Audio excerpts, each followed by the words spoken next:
Warahmatullahi wabarakatuh. Teman-teman, bertemu lagi dengan saya Supardili, Direktur Baitul Mal Bestari Indonesia.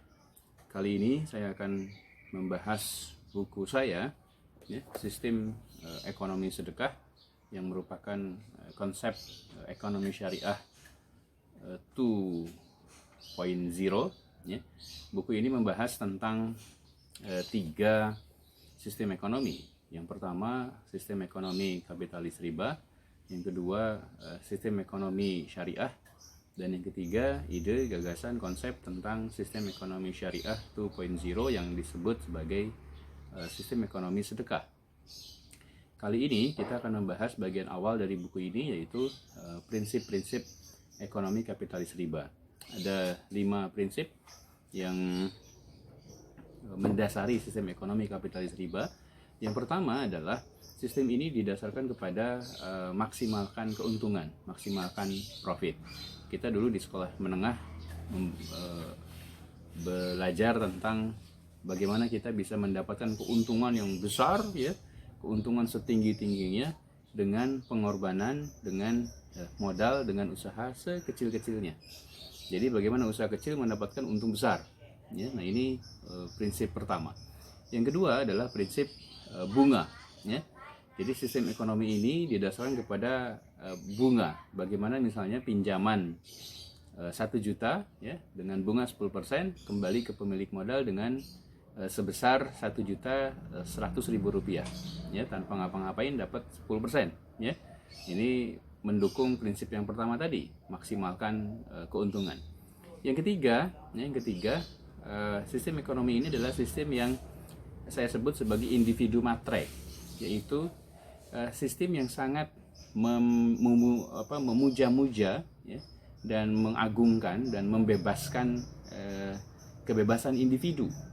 Individu itu sangat bebas, sangat dilindungi dalam mencari, mendapatkan, bahkan menumpuk kekayaan sebesar-besarnya. Jadi hidupnya, kerjanya hanya untuk uang, hanya untuk kekayaan, hanya untuk materialisme. Nah jadi tujuan hidupnya adalah uang. Yang keempat, sistem ini adalah sistem yang sekuler. Sistem sekuler itu adalah sistem yang memisahkan antara aturan, nilai, norma agama dari kehidupan ekonomi, dari kehidupan sehari-hari kita.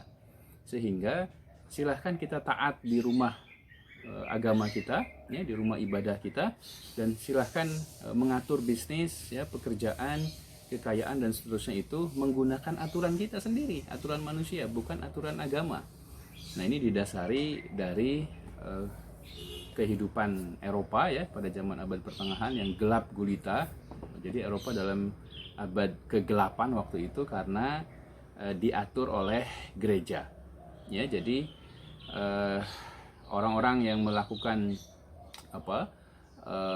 tokoh-tokoh revolusi industri misalnya, revolusi Prancis dan seterusnya, itu kemudian mendengungkan sudahlah, karena gereja ini sudah mengatur Eropa sedemikian tapi hasilnya justru kegelapan, sudah orang-orang gereja diam saja di gereja, biarkan kehidupan ini kami yang mengatur, sehingga dipisahkan.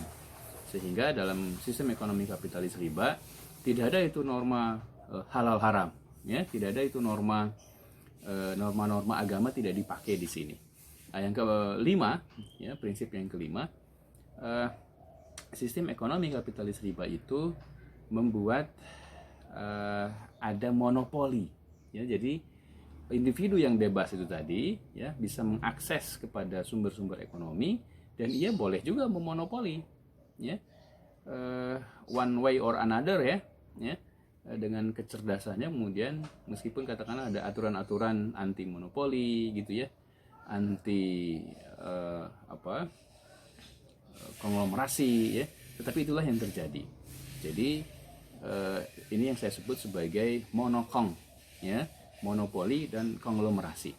Konglomerasi adalah satu pihak menguasai berbagai macam bisnis, A, B, C, D, F, G dia kuasai. Dia kuasai bisnis media, dia kuasai agriculture, dia kuasai industri, dia kuasai transportasi, dia kuasai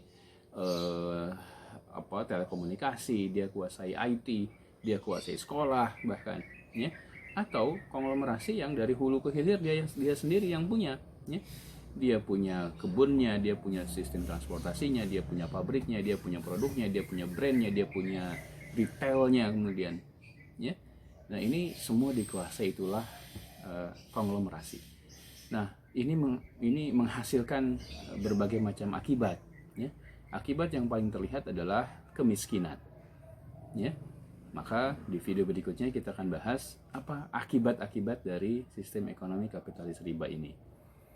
Itulah 5 prinsip dari sistem ekonomi kapitalis riba. Semoga kita semua bisa memahaminya. Terima kasih, semoga bermanfaat. Saya Supardili. Assalamualaikum warahmatullahi wabarakatuh.